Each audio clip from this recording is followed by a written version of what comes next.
Et voilà, pendant 2 lunes tout entières, la petite école a dormi au Bénin. À l'étude, on ne pensait guère et ce temps est fini. La rentrée démarre aujourd'hui, lundi 19 septembre 2022. Sur tout le territoire béninois, mesdames, messieurs, et nous allons en parler. Vous savez bien que lorsqu'on parle de rentrée scolaire, ça rime parfois avec des dérives qu'on observe au niveau de ces apprenants-là, jeunes garçons comme jeunes filles. Et nous allons faire le débat avec Grace Avaligbe, déjà en plateau. Grace, bonjour. Bonjour Hospice, bonjour le plateau, bonjour aux amis téléspectateurs. Merci d'être au rendez-vous également avec Louis Sogba qui est déjà en plateau avec nous également. Bonjour Louis. Bonjour Hospice et bonjour également le plateau. La bonjour aux téléspectateurs et merci pour la poésie. La pleine forme, j'espère. Oui, la pleine forme. C'est vrai que vous n'avez pas connu de vacances, on ne parlera pas de rentrée avec vous. Tout à fait. Voilà. Mesdames, Messieurs, nous allons rester avec vous et Louis Sogba surtout pour demander, c'est vrai, vous êtes d'accord avec nous que ces périodes de rentrée riment parfois avec ce que nous appelons des déviances, des dérives qu'on observe au niveau des apprenants. Oui, il faut avouer que chaque année, on est témoin de certaines situations que nous n'apprécions pas, des déviances, vous l'avez dit tout à l'heure, des comportements qui ne sont pas tolérés dans le monde scolaire, mais que nous constatons, que ce soit au niveau des jeunes filles que des jeunes garçons. Ce que nous déplorons chaque année. Et la question qui revient à l'esprit, c'est quel est vraiment le rôle des parents pour pouvoir éradiquer ces situations que nous, dont nous vivons pratiquement chaque année. Il faut dire que ce rôle doit être vraiment partagé, mais le plus grand rôle aujourd'hui doit être beaucoup plus celui des parents. Ok.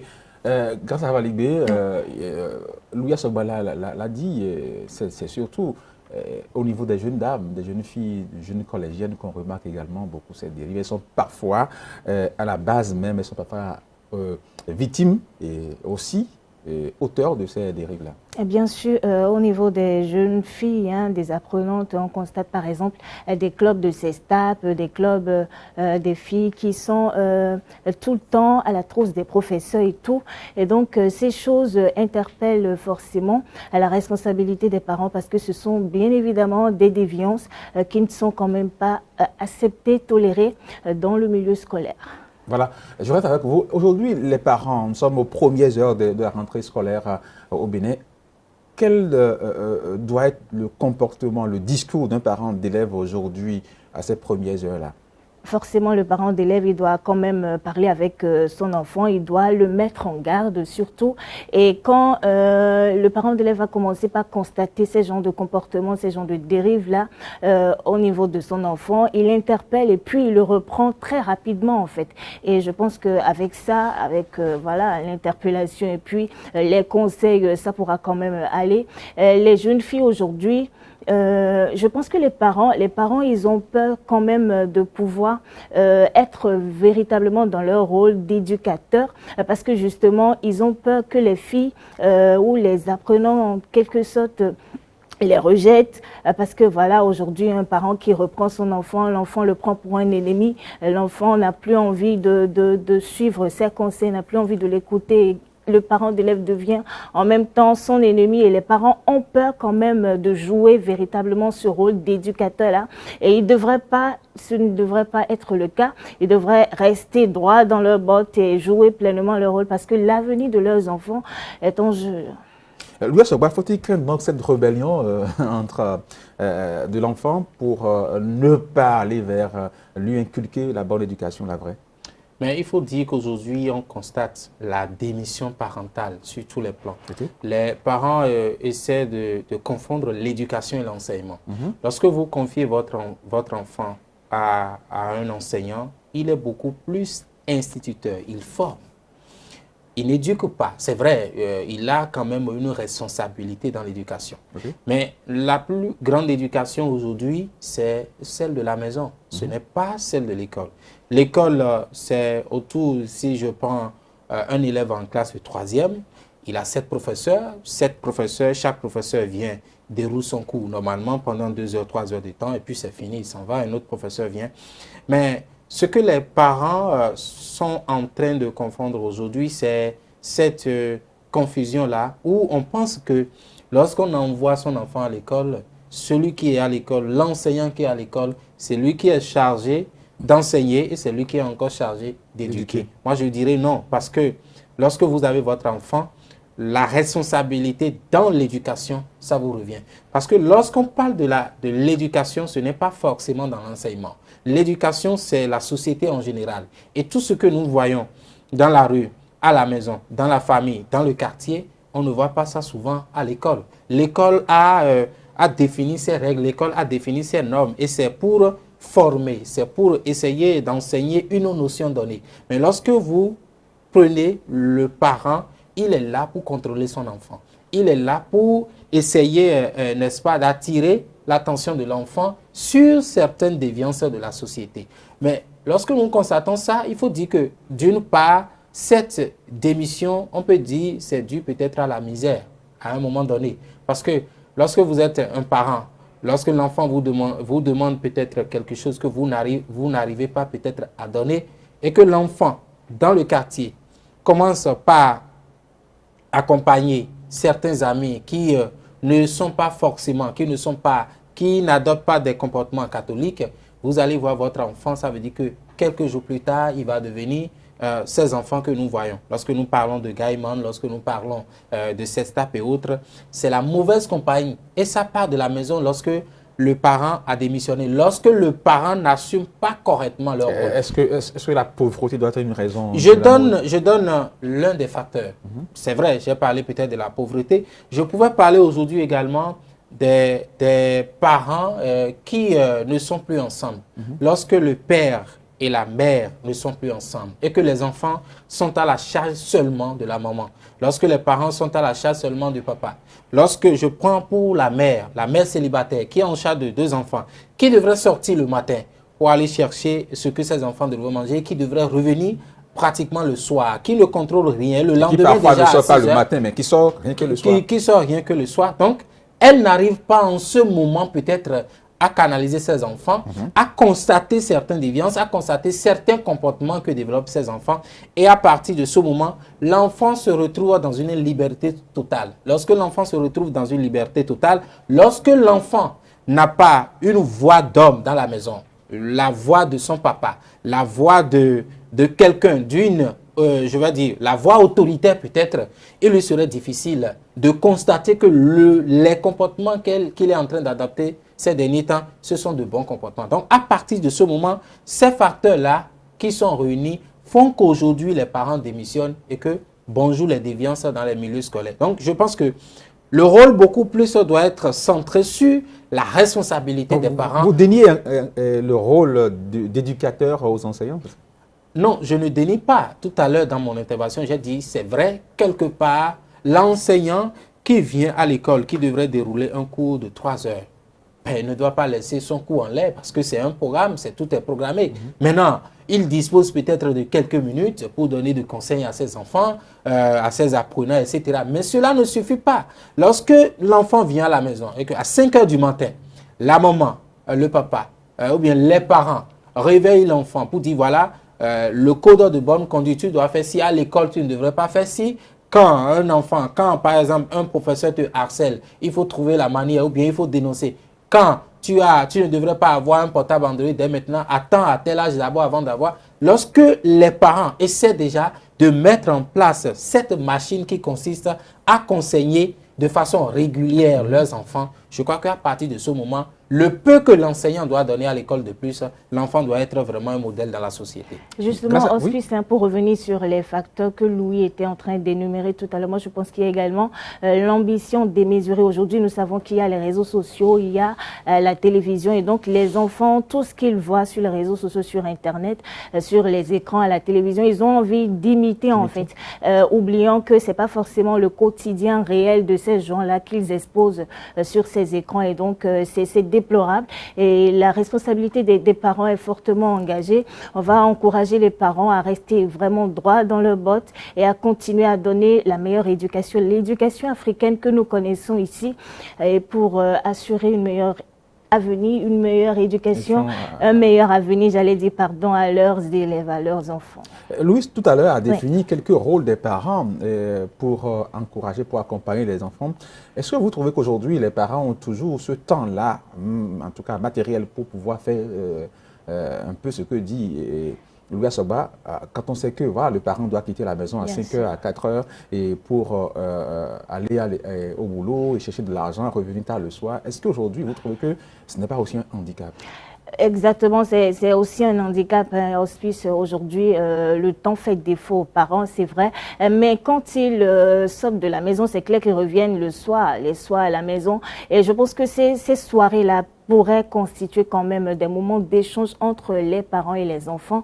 Avant, chez moi, il y a que parfois, ils viennent très tard les soirs. Et ils sont fatigués, bien sûr. Il n'y a que moi, quand j'étais encore sur les bancs, les matins très tôt, déjà à 4 heures, parce que les parents, c'est à 8 heures, ils allaient au boulot. Déjà à 5 heures du matin, toute la famille se réunissait déjà. Et si papa a des conseils, maman a des conseils, ils nous les prodiguaient. Et puis si nous aussi, nous avons des points à évoquer, nous les évoquions. Donc, on avait quand même ce temps de partage entre parents et nous, et qui nous aidait forcément. Et voilà, les parents pourraient quand même essayer de trouver un petit créneau. C'est vrai que le temps fait défaut, mais essayez quand même de trouver un petit créneau pour vos enfants. Leur avenir en dépend, je le rappelle. Aujourd'hui, on a aussi les réseaux sociaux qui amplifient un peu le phénomène. C'est vrai, on pourrait dire que par le passé, ça se faisait, mais avec l'avènement des TIC et autres, là, on sent plus que le phénomène est plus fréquent. Aujourd'hui, est-ce qu'il faut limiter? Comment est-ce qu'il faut gérer? Parce que dans le même temps, on trouve que l'enfant, pour ses recherches à l'école, doit utiliser le net et tout ce qui va avec. Comment il faut gérer aujourd'hui les portables, les réseaux sociaux et l'éducation et l'enseignement des enfants? Ben, nous sommes rattrapés par le temps en matière du boom numérique. Et qu'on le veuille ou non aujourd'hui, on fait avec le numérique.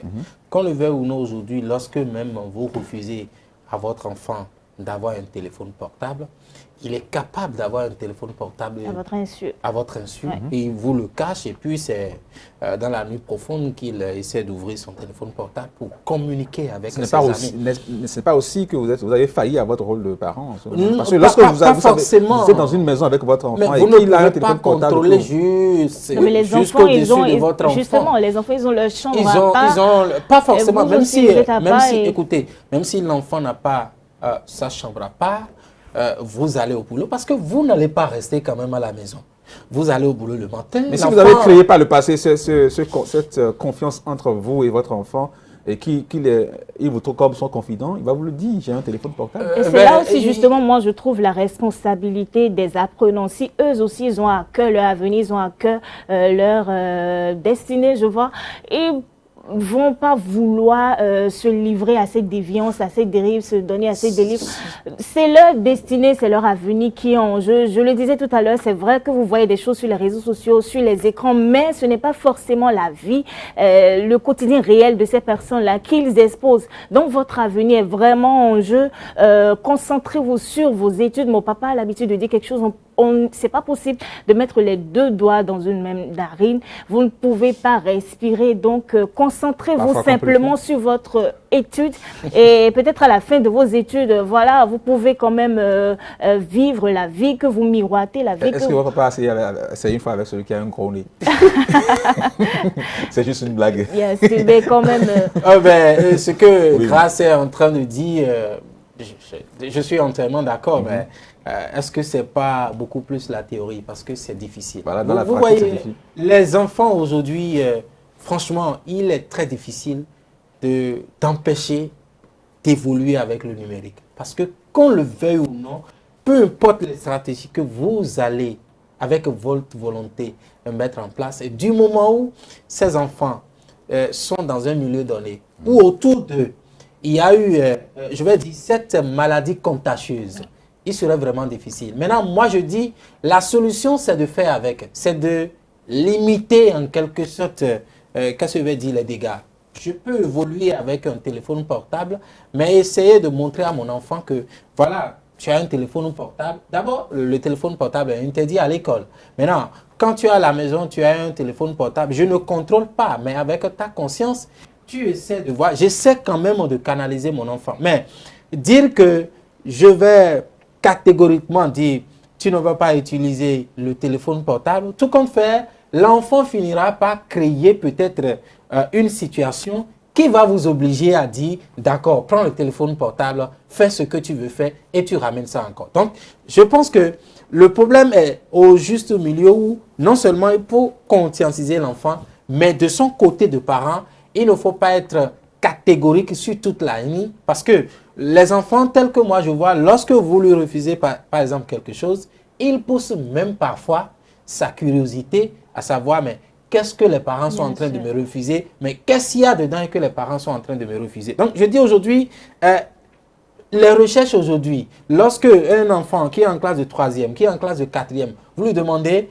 voilà, d'aller faire telle recherche, mais aujourd'hui, vous êtes d'accord avec moi que nous, à notre époque, il y a les classes numériques. J'y arrive, nous, à notre époque, il y a quand même des salles de cyber, un peu partout, mais aujourd'hui, il y a combien de cyber dans le quartier, il y a combien de cyber et salles de cyber dans la ville. Donc, je pense que chacun aujourd'hui est campé sur son téléphone portable. Je ne dis pas forcément, je n'encourage pas à donner le téléphone portable à l'enfant, mais je dis, du moment où qu'aujourd'hui c'est un outil indispensable, les parents devraient peut-être trouver le juste milieu pour que l'utilisation du téléphone portable à la maison ne rime pas avec les déviances peut-être sur les réseaux sociaux. Grâce n'est pas d'accord? Parce que ce sera compliqué, ce sera difficile de quand même canaliser ça. L'enfant a déjà son téléphone portable, rien ne l'interdit maintenant de visiter les sites par exemple les sites pornographiques et tout. Donc je pense que cette méthode-là, cette politique-là ne va pas marcher. Les écoles, la plupart des écoles aujourd'hui ont quand même des salles numériques. Pas totalement. Non mais quand même la plupart, au niveau public surtout, la plupart des écoles quand même aujourd'hui ont des salles numériques. Moi, j'encourage les parents à interdire catégoriquement l'utilisation du téléphone à leurs enfants. Chez moi, c'est non en fait. Jusqu'à un certain âge, parce que moi aussi, les parents avec moi, jusqu'à un certain âge, après le bac en fait. Okay. Après le bac, 16-18 ans. Au niveau secondaire, il n'y a pas question d'avoir... Il n'y a pas question. Du primaire jusqu'au secondaire, il n'y a pas question. Chez moi, en tout cas, c'est ça. Les parents ont adopté cette politique et ça a marché pour eux en fait. Et pourquoi? Est-ce parce que vous craignez toujours cette déviance-là ou bien vous trouvez que... Parce que lorsque votre enfant a un téléphone portable et que vous suivez un peu avec votre enfant comment il l'utilise, qu'est-ce qu'il va faire? C'est pas possible de suivre et de savoir exactement ce qu'il fait avec son téléphone. Il y a des codes, on parle de code parental et autres. Non, mais aujourd'hui, les enfants, ils sont tellement ingénieux que même quand vous lui mettez des codes sur ces sites-là pour limiter son accès à ces sites, dès qu'il va à l'école, c'est clair que ses autres amis, il va leur demander ce site, mon papa, il a codé ce site, est-ce que tu pourrais pas m'aider à quand même décoder, à trouver autre site et tout? On ne pourra pas canaliser ça à ce niveau-là, c'est pas possible. Chez moi, c'est non, jusqu'à un certain âge, c'est non. Au-delà des téléphones portables et autres, que faut-il faire pour éviter, donc, Louis Assoba, ces déviances-là? On va parler de la relation parent-école. Oui, on va parler de la relation parent-école. Parce qu'il y a des parents qui ne connaissent même pas la situation de leurs enfants. Qui fait partie, n'est-ce pas, des rôles du parent. Tout à l'heure, au début de mon intervention, je parlais de la démission. Alors, s'il ne devrait pas avoir la démission, ça passe par le parent qui devrait être en quelque sorte actif, qui devrait être quelqu'un qui est un surveillant en quelque sorte, qui surveille son enfant, qui est au courant de toutes les informations liées à son enfant, qui devrait avoir le numéro des professeurs, d'abord des professeurs si possible, parce que je vois certains parents qui, je vis en classe, je déroule mon cours, l'enfant se rapproche de moi pour dire mais mon papa a besoin de tel numéro. Je donne le numéro, après le parent m'appelle pour dire c'est mon enfant, je voudrais que vous fassiez ci pour mon enfant. Donc en réalité ça passe d'abord par là. Pour vous avoir le numéro pour vous corrompre? Oui, non, pour pas vous envoyer après de Momo? Non, pas du tout, pas du tout.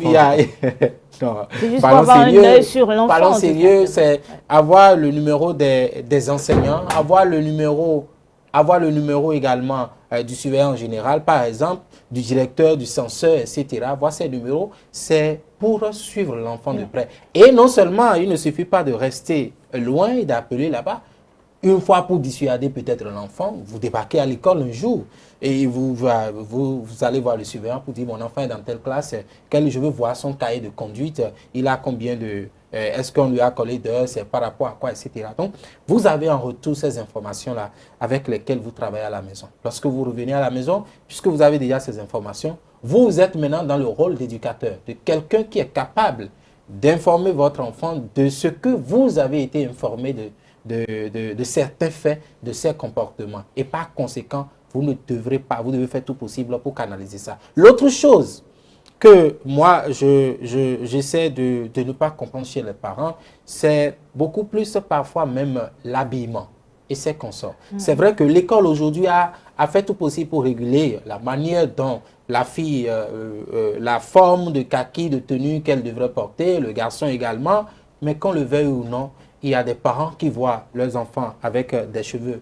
bizarres sur la tête, qui il y a des mamans qui encouragent même des kakis, enfin des tenues données et autres. Je pense que les parents aujourd'hui devront faire tout possible pour dire, lorsque je suis en train d'investir, je dois faire tout possible pour accompagner l'investissement par rapport à du fait que je devrais être actif pour permettre de réguler, de faire tout possible pour canaliser mon enfant afin que mon enfant ait le diplôme. Parce que il y a plusieurs combats à mener. Même après le diplôme, c'est encore une autre bataille. Donc, par conséquent, je ne devrais pas lâcher prise. Je devrais faire tout possible pour suivre mon enfant, pour canaliser mon enfant dans tous les domaines, pour permettre à ce que mon enfant soit un modèle demain.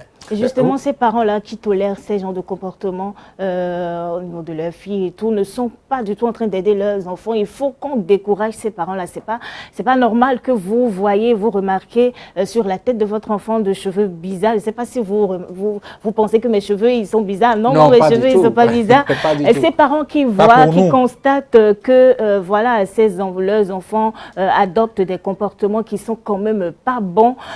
C'est pas bon de les encourager dedans, de les encourager à le faire. C'est pas bon, vous ne les aidez pas du tout.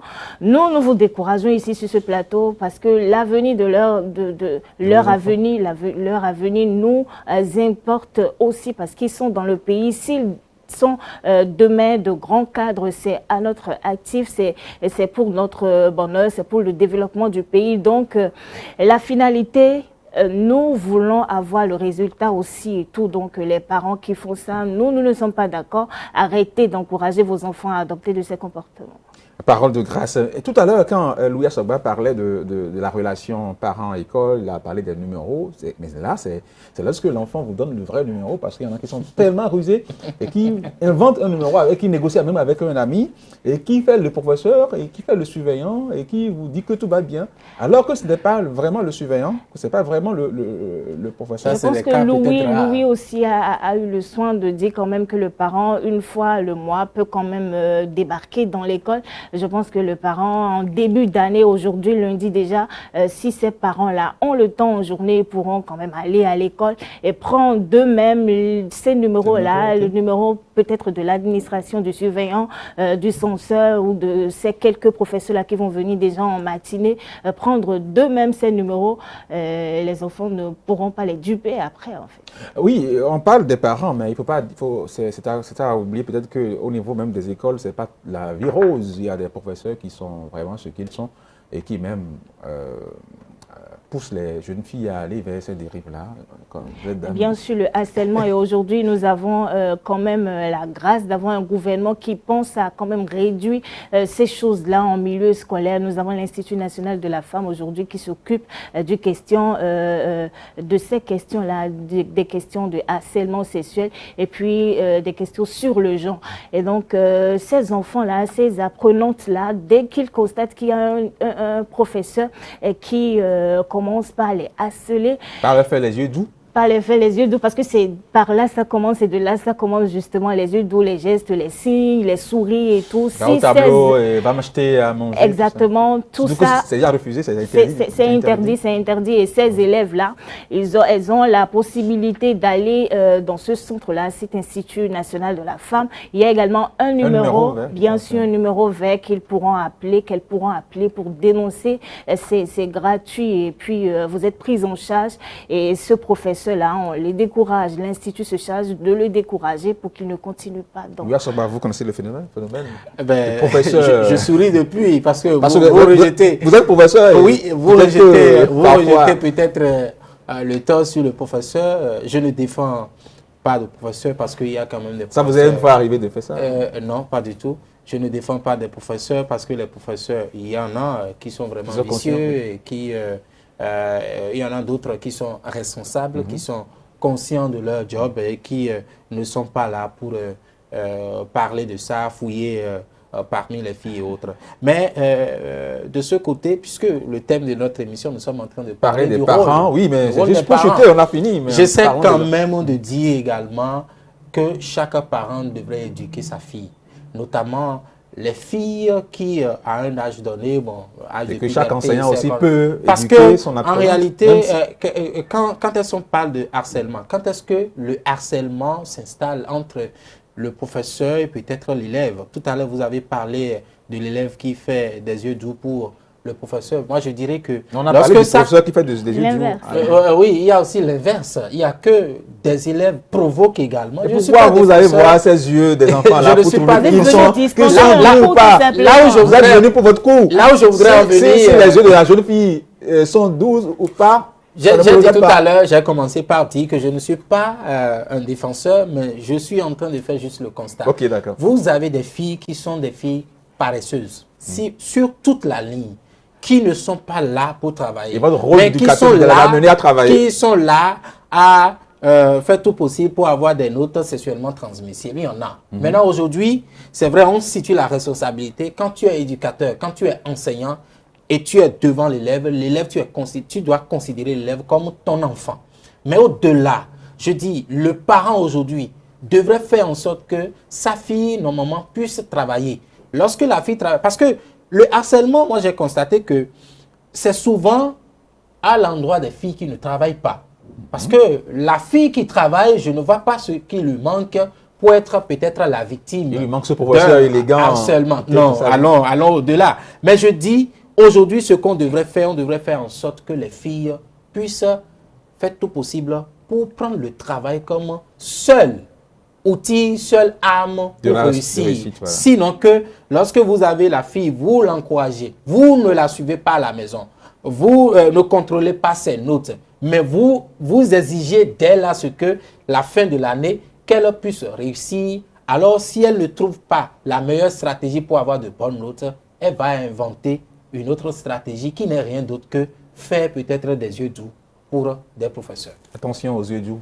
Et ça, c'est l'inverse, hein, parce que l'autre extrémité, on ne va pas l'ignorer également. Les professeurs qui, à cause de l'intelligence de la fille, l'harcèlent tout simplement. La fille est intelligente, elle est intelligente, elle travaille très bien à l'école. Et voilà, le professeur a envie d'avoir... Vous êtes spécialiste. Non, le professeur a envie d'avoir dans sa cage quand même une fille qui est bien dans la tête et tout. C'est aussi l'autre cas, hein, c'est l'inverse du cas qu'il faut également pas oublier, qu'il faut considérer en fait. Mesdames, Messieurs, merci donc pour vous, hein, merci à vous plutôt, chers débatteurs, merci à Louis Assogba, merci à Grâce à Valimbe, merci également à vous qui êtes restés à suivre ce débat. Merci, ça peut continuer chez vous, hein, le débat matinal sur Speedline Télévision dans votre émission Bénéfice.